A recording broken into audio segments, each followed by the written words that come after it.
hindi na nga tinatago ng aktor na si Daniel Padilla at ni Carla Estrada ang kanilang relasyon sa publiko. Dahil makikita ang ilang beses na nga na magkasama ang dalawa. Kaya naman ang kani-kanilang mga magulang ay nagbigay na rin ng kanilang pahayag patungkol sa kanilang relasyon. Una nang nagbigay ang ina ni Carla Estrada kung saan dito ay tila kinumpirma na nga ni Janice ang relasyon ng kanyang anak sa aktor na si Daniel Padilla. Of course, the first instinct of any parent is to protect and to overprotect in this case. We should also know that like us, marami silang gustong gawin, marami silang gustong ma-experience. Of course, they need guidance, pero we should allow them experience. Oo naman, but to a certain extent. Because at some point, when your kids are all adults already, dapat pagkatiwalaan mo rin sila. Na kaya nilang desisyonan ng buhay nila, and at the same time, pagkatiwalaan mo rin yung sarili mo na napalaki mo sila ng tao. Kung ano yung nakikita nila, yun na yun. Yun na yun. However or whatever you feel. Samantala, si Queen Mother Carla Estrada ay nagbigay na rin ng kanyang pahayag. Makikita naman sa mga mata ni Carla na masaya siya para sa bagong relasyon ng anak na si Daniel kay Carla Estrada. DJ, so spotted na sila twice. One sa concert ng Four of Spades and then the other one sa wedding ni Zanjo and Rhea.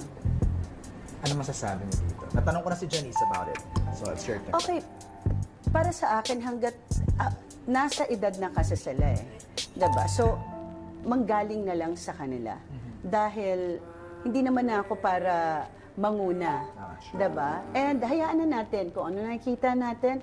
Masaya naman tayo pare-pareho. Diba? And I think it's about time na mag-matured na tayo sa ganitong mga sitwasyon. No? And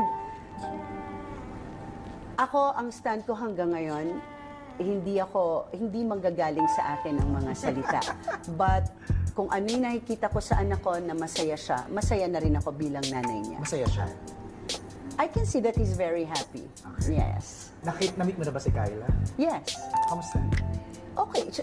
Matagal ko na nami-meet si Kyla because we're very close. Me and Ate Janice are friends. Also, John, the dad, no? So, maliit lang naman yung industriya namin. So, ako naman, wala naman akong laging masamang tinapay sa mga tao. Kwento nga sa akin ni Janice, nag-invite ka, birthday mo, tapos nagpuntahan. Before pa to. Kaya kilala na ni Janice si Daniel. Oh, yes. Sa matagal na kami magkakaibigan talaga. Are you happy that finally DJ has moved on? And found new love? Siya na yun.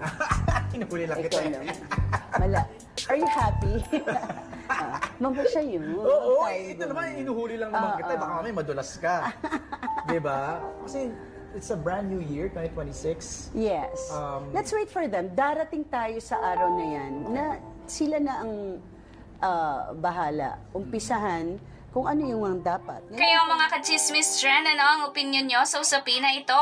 Comment down below, and if you like this video, please subscribe my YouTube channel and click the notification bell para mas updated ka ka-chismis trend. Thank you for watching!